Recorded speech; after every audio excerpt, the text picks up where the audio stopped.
नमस्कार। स्वागत है हमारे यूट्यूब चैनल पर। आशा करते हैं महिला प्रवेश की तैयारी आपकी बढ़िया चल रही होगी। जो कुछ एडमिट कार्ड भी आ चुके हैं आंगनबाड़ी से, जो आंगनबाड़ी में भी हैं, बाकी एडमिट कार्ड भी जल्दी जारी होंगे। तो आप तैयारी अच्छे से करते रहें। अंतिम तैयारी में चलिए हम आपको और पूरे क्वेश्चन दिखा रहे हैं जो प्रीवियस ईयर पेपर से हैं। इनको थोड़ा सा आप देखेंगे अच्छे से। बहुत सारे क्वेश्चन इनसे काफ़ी कवर भी हो जाते हैं, काफ़ी पेपर पैटर्न समझने में आसानी होगी। तो वीडियो में लास्ट तक बने रहें और अच्छे से समझें। पहला जो चैप्टर है न्यूट्रिशन एंड हेल्थ से है। पहला क्वेश्चन क्या है? व्यक्ति के आहारी अंतर्ग्रहण का आकलन करने के लिए इनमें से किस विधि का उपयोग किया जाता है? जो व्यक्ति का आहारी अंतर्ग्रहण है उसका आकलन करने के लिए इसमें पहला ऑप्शन है 24 घंटे की आहार स्मृति, दूसरा है कच्चे खाद्य पदार्थों का भार मापन, तीसरा है खाद्य बारंबारता प्रश्नावली। तो इसका राइट आंसर है ऑल ऑफ द एबव, यानी उपर्युक्त सभी। फिर नेक्स्ट क्वेश्चन है एड्स एक खाली स्थान रोग है। तो इसका जो राइट आंसर है वो सर्वव्यापी होगा। फिर नेक्स्ट क्वेश्चन है जब आयरन की कमी से पीड़ित किशोरी गर्भवती होती है तो खाली स्थान की संभावना होती है।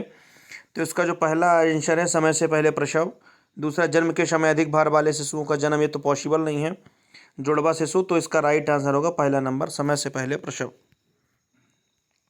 नेक्स्ट क्वेश्चन है गर्भावस्था से पहले एवं उसके दौरान आयोडीन की कमी होने से नवजात शिशुओं में हो सकता है।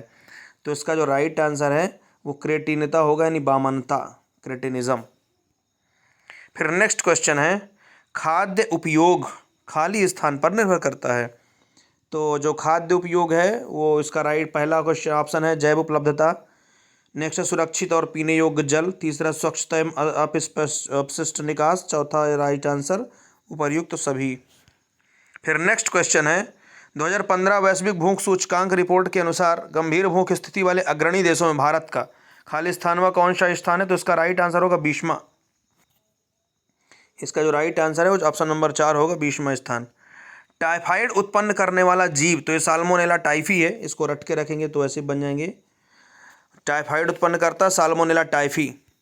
फिर नेक्स्ट क्वेश्चन है मेरास्मस से पीड़ित बच्चे में इनमें से कौन सा लाक्षणिक प्रकटन दिखाई नहीं देता? अम्लीय मल के साथ पानी जैसे दस्त, ये तो दिखाई देगा। सामान्य से कम तापमान, ये भी दिखाई देगा। उदर की पतली दीवार से क्रमाकुंचन दिखाई देना, ये भी होगा। तो इसका राइट आंसर ये होगा सामान्यकृत एडिमा। फिर नेक्स्ट क्वेश्चन है गर्भावस्था के दौरान गर्भस्थ शिशु की वृद्धि को इनमें से कौन सा कारक प्रभावित करता है? तो जो गर्भावस्था के दौरान गर्भस्थ शिशु है उसकी जो वृद्धि है कौन सा कारक प्रभावित करेगा? तो पोषण स्थिति, ये तो प्रभावित करेगा ही करेगा। स्वच्छता एवं अपशिष्ट निकास, ये भी करेगा। अनुवांशिकी, ये भी करेगा। और चौथा ऑल ऑफ द एबव, यानी उपर्युक्त सभी। तो इसका राइट आंसर यही होगा। नेक्स्ट है इनमें से कौन सा रोग युग्म विषाणुओं के द्वारा होता है? तो इसका जो राइट आंसर है वो रेबीज एंड कर्णमूल शोथ यानी गलसुआ मम्स होगा। इसको रट के रखेंगे थोड़ा सा। नेक्स्ट है नवीति संबंधी मापन जैसे लंबाई, भार, मुड़ी, त्वचा की मोटाई आदि किसके महत्वपूर्ण संकेतक हैं? तो इसका जो राइट आंसर है वो पोषण स्थिति होगा, ऑप्शन नंबर 3। फिर नेक्स्ट क्वेश्चन है खेसारी दाल में उपस्थित खालिस्तान नामक जीव विष कलायखंज लैथीरी रुग्णता नामक रोग उत्पन्न करता है। तो इसका जो राइट आंसर है वो बीटा ऑक्जेली एमिनो एलानिन होगा, यानी ऑप्शन नंबर ये 2। फिर नेक्स्ट क्वेश्चन है एक बृहद पोषक तत्व जिसका मुख्य कार्य ऊतक वृद्धि एवं रख रखाव होता, तो ये तो प्रोटीन होगा, यानी ऑप्शन नंबर 3। जो एक बृहद पोषक तत्व होता है जिसका मुख्य कार्य ऊतक वृद्धि और रख रखाव है, इसका राइट आंसर प्रोटीन होता है। फिर नेक्स्ट है पीयूष ग्रंथि की कार्य क्षमता अपर्याप्त होना और प्लाज्मा में वृद्धि हार्मोन का स्तर सामान्य से अधिक होना, ये खाली स्थान के साथ संबंधित है। तो इसका राइट आंसर हो जाएगा PEM, यानी ऑप्शन नंबर 1। फिर नेक्स्ट क्वेश्चन है कर्णमूल शोथ या गलसुआ मम्प्स किसका संक्रमण है? तो ये कर्णपूर पैरोटिड ग्रंथि का संक्रमण है। फिर नेक्स्ट क्वेश्चन है शरीर क्रियात्मक ईंधन कारक 1 ग्राम वसा से प्राप्त होता है। तो ये 9 कैलोरी होगा, 9 किलो कैलोरी। तो ये ऑप्शन नंबर 2 होगा। फिर नेक्स्ट है एक बच्चे की वृद्धि मंदित है, वह चल नहीं सकता और उसके पूरे शरीर पर नीले पड़े हुए हैं।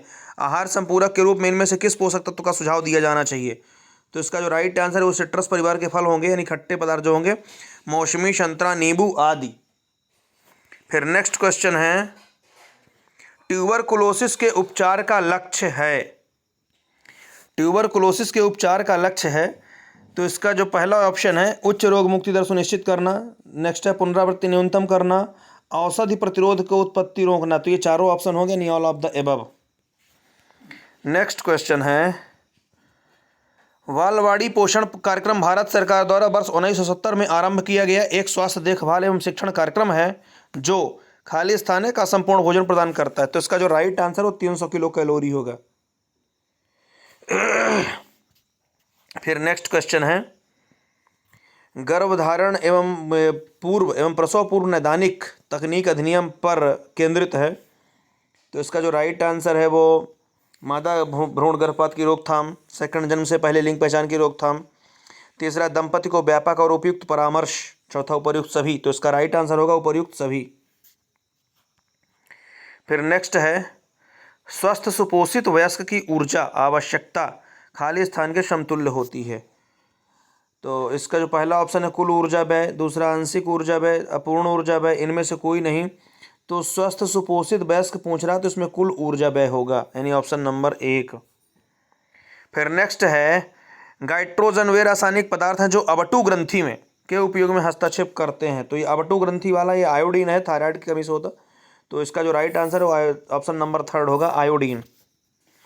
फिर नेक्स्ट क्वेश्चन है, मध्य ऊपरी बांह की परिधि के आधार पर कुपोषण की श्रेणियों में वर्गीकरण के लिए इनमें से किस मान को गंभीर रूप से कुपोषित की श्रेणी में रखा गया है? तो इसका जो राइट आंसर होगा वो 12.5 सेंटीमीटर से कम होगा। फिर नेक्स्ट है, गर्भावस्था में इनमें से किस समस्या का अनुभव नहीं होता? तो उबकाई आएगा, एडीमा होगा और उल्टियाँ आएंगी, लेकिन दांतों में सड़न ये नहीं होता। फिर नेक्स्ट है, विटामिन ए या रेटिनॉल केवल खाली स्थान भोज्य पदार्थों से प्राप्त किया जाता है। तो इसमें जो राइट आंसर होगा वो जंतु मूल के होगा। फिर नेक्स्ट है, गर्भावस्था के स्वस्थ परिणाम के लिए गर्भवती माताओं को खाली स्थान का संपूर्ण दिया जाना चाहिए। तो ये आयरन और फोलिक एसिड होता है। फिर नेक्स्ट है, इसे किलोग्राम में भार को मीटर में लंबाई के वर्ग से विभाजित करके प्राप्त करते हैं। इसे क्वेटलेट सूचकांक भी कहते हैं। तो ये BMI होगा, इसका राइट आंसर होगा BMI। फिर नेक्स्ट है, इनमें से कौन सा समूह अस्थि भंग और कैल्शियम की कमी के प्रति अधिक असुरक्षित होता है? तो ये बुजुर्गों में होगा, जिसमें अस्थि भंग और कैल्शियम की कमी के प्रति अधिक असुरक्षित रहते हैं। फिर नेक्स्ट क्वेश्चन है, बृहद पोषक तत्वों के अत्यधिक अंतर्ग्रहण और निष्क्रिय जीवन शैली के कारण क्या होता है? तो अगर ऐसा होगा तो मोटापा होगा। फिर नेक्स्ट क्वेश्चन है, क्लिनिकल दृष्टि से विटामिन B12 की कमी के कारण कौन सी स्थिति उत्पन्न होती है? तो इसका राइट आंसर होगा पार्नेसियस एनीमिया, यानी ऑप्शन नंबर 2।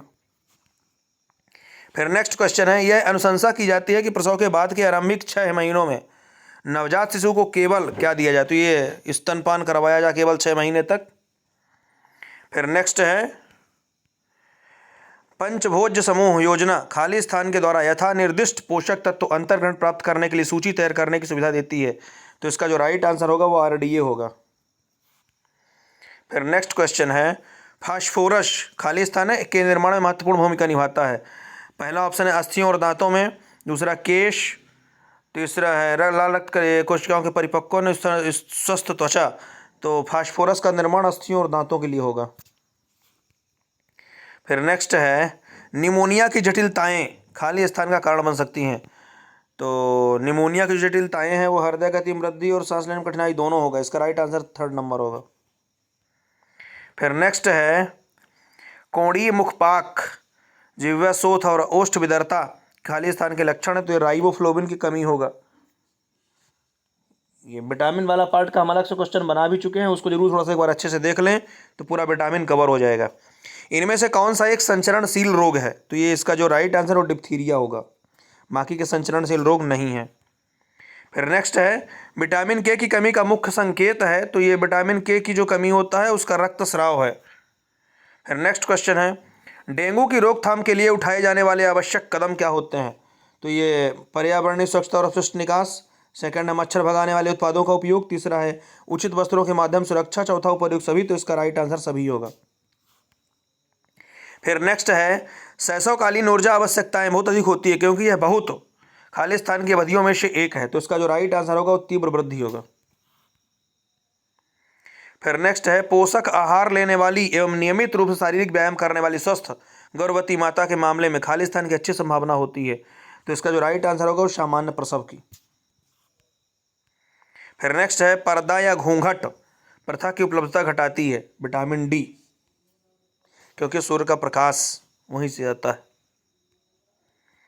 फिर नेक्स्ट है, जन वितरण प्रणाली में वितरित होने वाली मुख्य वस्तुओं में शामिल है गेहूं, चावल, शक्कर, मिट्टी का तेल। जो जन वितरण प्रणाली है उसमें वितरित होने वाली मुख्य वस्तुएं हैं गेहूं, चावल, शक्कर और मिट्टी का तेल। फिर नेक्स्ट क्वेश्चन है, स्वस्थ सुपोषित गर्भवती माता सामान्यतः खाली स्थान को जन्म देती हैं, तो स्वस्थ शिशु होगा, क्योंकि ये ऑप्शन नहीं होगा भारी शिशु, अल्प विकसित, ये नहीं होंगे। फिर नेक्स्ट है, MMR वैक्सीन इनमें से किस रोग की सुरक्षा देती है? तो इनको रट लेंगे अच्छे से। ये खसरा होगा, रूबेला होगा, कर्णमूल शोथ, निमम्स हो गए। तो ये पूरे हो गए उपयुक्त सभी। फिर नेक्स्ट क्वेश्चन, इनमें से किसे छोड़कर अन्य विकल्प खाद्य सुरक्षा के निर्धारक हैं? तो इसका जो राइट आंसर होगा वो मार्केटिंग वाला होगा। फिर नेक्स्ट को, सर्वव्यापी पेंडेमिक रोग का अर्थ इनमें से किससे है? तो जब रोग पूरे विश्व में फैल जाए तब पेंडेमिक कहलाता हो। जैसे भी लेटेस्ट में कोविड वायरस आया था तो उसको पेंडेमिक बोलते हैं, जब पूरे विश्व में फैल जाए, सर्वव्यापी हो जाए। नेक्स्ट है, गर्भावस्थाकालीन मधुमेह के कारण खाली स्थान वाले शिशुओं का जन्म हो सकता है। तो जन्म के समय इसका अधिक भार वाला हो सकता है ये। नेक्स्ट है, अल्प पोषित पूर्व विद्यालयी बच्चों में खाली स्थान होने की संभावना अधिक होती है। तो इसका राइट आंसर होगा उपयुक्त सभी। फिर नेक्स्ट है, स्कर्वी खाली स्थान की कमी कारण होता है। तो इसका राइट आंसर होगा विटामिन सी।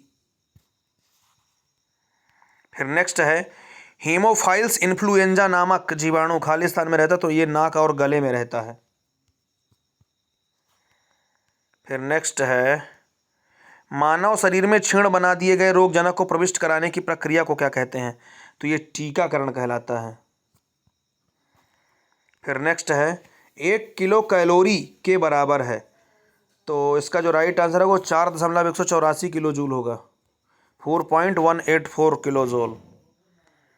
फिर नेक्स्ट है, हालिया अध्ययनों संकेत मिला है कि नवजात शिशुओं के भोजन में एरिकडोनिक अम्ल और डोकासा हेक्सेनोइक अम्ल को शामिल करने की आवश्यकता है क्योंकि वे खाली स्थान के लिए विशेष रूप से महत्वपूर्ण है। तो इसका जो राइट आंसर होगा मस्तिष्क के विकास होगा। फिर नेक्स्ट है, किशोरावस्था में आयोडीन न्यूनता विकार होने से हो सकता है। तो इसका जो राइट आंसर होगा वो किशोर अवटु अल्प क्रियाता होगी। नेक्स्ट है, इनमें से कौन एक मोनोसैकेराइड है? तो ये गैलेक्टोज होगा, और ये लैक्टोज, माल्टोज और रेफिनोज ये डाइसैकेराइड हैं। उसके बाद है, general knowledge and logical ability. तो ये लॉजिकल वाले क्वेश्चन आप हल कर लेंगे इनको। ये दहेज निषेध अधिनियम खाली दहेज प्रथा की कुप्रथा के उन्मूलन हेतु सरकारी स्तर पर किया जा रहा। तो ये 1961 से किया जा रहा है, जो दहेज निषेध अधिनियम आया था। फिर नेक्स्ट है, छोटे बच्चे में चेहरे की विकृति, दोषपूर्ण हाथ पैर, हृदय संबंधी समस्याएं, संज्ञानात्मक क्षीणता और व्यवहार संबंधी समस्याएं गर्भावस्था के दौरान माता द्वारा किस मादक पदार्थ के कुप्रयोग को संकेत देती हैं?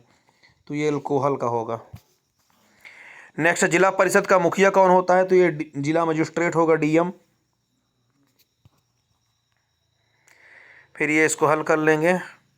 शिशु को जन्म देते समय किस प्रक्रिया के दौरान गर्भाशय ग्रीवा लगभग पूरी तरह फैल जाती है और गर्भस्थ शिशु का सिर जन्म नाल में आगे बढ़ना आरंभ कर देता है? तो ये संक्रमण के दौरान होगा। फिर नेक्स्ट है, MS ऑफिस में वर्कशीट किससे तैयार होती है? तो इसका राइट आंसर होगा MS एक्सेल। फिर नेक्स्ट है, पंचायती राज अधिनियम में 73वां संशोधन किस वर्ष किया गया था? तो 1993 होगा, 1993 में। फिर नेक्स्ट है, FAS का अर्थ क्या है? तो फेटल एल्कोहलिक सिंड्रोम होगा। पद सामाजिक न्याय का उपयोग सबसे पहले वर्ष खाली स्थान में किया गया था। तो इसका राइट आंसर है 1840 में। फिर इसको आप देख लेंगे अच्छे से।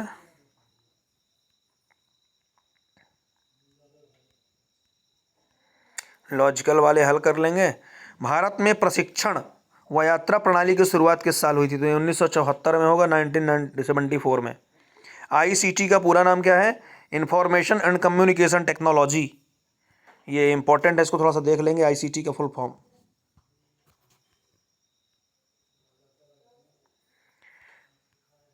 इनको थोड़ा, फिर नेक्स्ट है ये रीजनिंग वाले क्वेश्चन हल कर लेंगे अब। घरेलू हिंसा से महिलाओं की सुरक्षा अधिनियम वर्ष 2005 में पारित हुआ था। राष्ट्रीय ग्रामीण स्वास्थ्य मिशन की शुरुआत किस साल हुई थी? तो ये भी 2005 में हुई थी।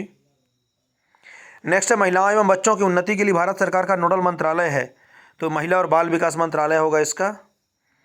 बाल विवाह निरोध अधिनियम 1929 का स्थान खालिस्तान ने दिया था, तो इसका राइट आंसर बाल विवाह निषेध अधिनियम 2006। Ctrl+X प्रदर्शित करता है कट करने के लिए। NAIP की शुरुआत किस वर्ष हुई थी? 2011 में। इसको थोड़ा कवर कर लें क्योंकि क्वेश्चन कैंसल्ड है ये। Ctrl+B ये बोल्ड करने के लिए प्रदर्शित करता है। ये वाले रीजनिंग थोड़ा देख लेंगे। निरंतर आंकड़ों पर काम करने वाला कंप्यूटर कहलाता है? तो डिजिटल कंप्यूटर हो गई है। सही युग्म ढूंढें, इसको पढ़ लेंगे थोड़ा सा। तो ये IVF वाला है, in vitro fertilisation, test tube baby परखनली शिशु, ये सही है, बाकी पूरे गलत हैं। जननिक अवधि कब तक होती है? तो गर्भाधारण के 2 सप्ताह बाद तक। पर्सनल कंप्यूटर या डेस्कटॉप कंप्यूटर किसके उदाहरण है? तो ये माइक्रो कंप्यूटर के होंगे। डिजिटल व एनालॉग दोनों प्रणालियों को सर्वोत्तम सम्मिश्रण है, तो हाइब्रिड कंप्यूटर का। फिर नेक्स्ट है प्रसव पूर्व विकास की अवधियों का सही क्रम चुने, तो जननिक भ्रूण गर्भज हो गई ये वाला। निम्न में से डिस्कॉइडल अपरा पाया जाता है? तो खरगोश में होगा ये राइट आंसर। कन्या विद्या धन कार्यक्रम किस कार्य के लिए धन उपलब्ध कराता है? तो लड़कियों की शिक्षा के लिए कराता है। बोस बिना अधिगम लर्निंग विदाउट बर्डन की रिपोर्ट दी थी डॉक्टर यशपाल समिति ने। इनको थोड़ा सा रट लेंगे, ये डायरेक्ट वाले क्वेश्चन है। एरिक्सन के अनुसार किशोरों के सामने आने वाला सबसे महत्वपूर्ण संकट क्या था? तो ये पहचान भ्रम था। DIR का पूरा नाम क्या है? डोमेस्टिक इंसिडेंट रिपोर्ट, घरेलू घटना रिपोर्ट। नेक्स्ट है बुआई के मौसम में आरंभ में जिस कीमत की घोषणा की जाती है वो क्या कहलाती है? तो न्यूनतम समर्थन मूल्य कहलाता है, ये MSP। भारत में सर्वप्रथम पंचायती राज की शुरुआत कब हुई थी? तो 1959 में हुई थी। मजदूर मंजिल अवधारणा की शुरुआत निम्नलिखित में से हुई थी? तो ये नीलोखेड़ी प्रयोग से हुई थी। SGSY में केंद्र और राज्यों द्वारा फंडिंग का अनुपात था? तो ये 75:25 था। स्लाइड किस में से तैयार की जाती है? तो MS पावर पॉइंट से होती है स्लाइड तैयार। फिर ये लॉजिकल वाले देख लेंगे, ये टेराटोजन क्या है इसको पढ़ लेंगे, ये थोड़ा सा ये वाला क्वेश्चन बड़ा है। फिर ये मैनेजरियल स्किल होगा, इसको हम फिर बाद में अलग से देख लेंगे। 2 पार्ट इसके 2 हो चुके हैं, तो अपने दोस्तों को शेयर कर दें और लेटेस्ट अपडेट के लिए चैनल को सब्सक्राइब कर लें। धन्यवाद।